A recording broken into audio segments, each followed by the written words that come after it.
চৈত্রের গরমে বাড়ছে ভোটের উত্তাপ। অভিযোগ, পাল্টা অভিযোগে তপ্ত উত্তরবঙ্গের মাটি।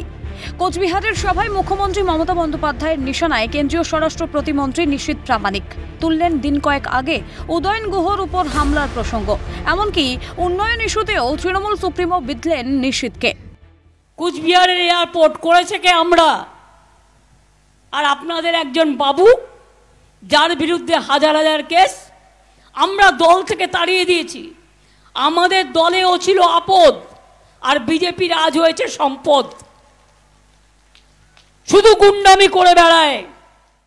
কদিন আগে উদয়ন গুহকেও অ্যাটাক করেছিল, উদয়নের গুহর গাড়িতে অ্যাটাক হয়েছে।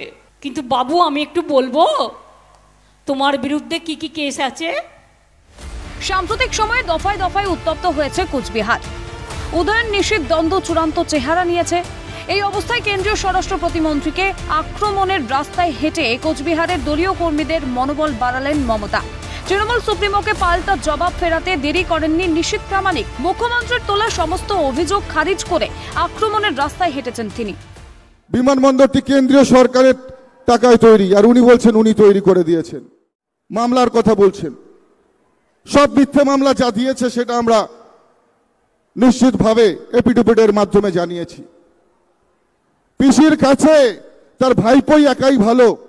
কুচবিহারের মতন প্রত্যন্ত জায়গা থেকে উঠে গিয়ে রাজবংশী ঘরের কোনো ছেলে দিল্লিতে গিয়ে সেখানে বসবেন, মোদিজির হাতকে শক্ত করবেন, এটা পিসি মনির সহ্য হয় না। তাই এখানে এসে উল্টো পাল্টা কথা বলে মানুষের মধ্যে বিভ্রান্তি ছড়ানোর চেষ্টা করছে। ভোট যত এগোবে আক্রমণ পাল্টা আক্রমণের পালা ততই বাড়বে। কিন্তু শেষ হাসি কোন দল হাসে সেটাই দেখার। ক্যালকাটা নিউজ।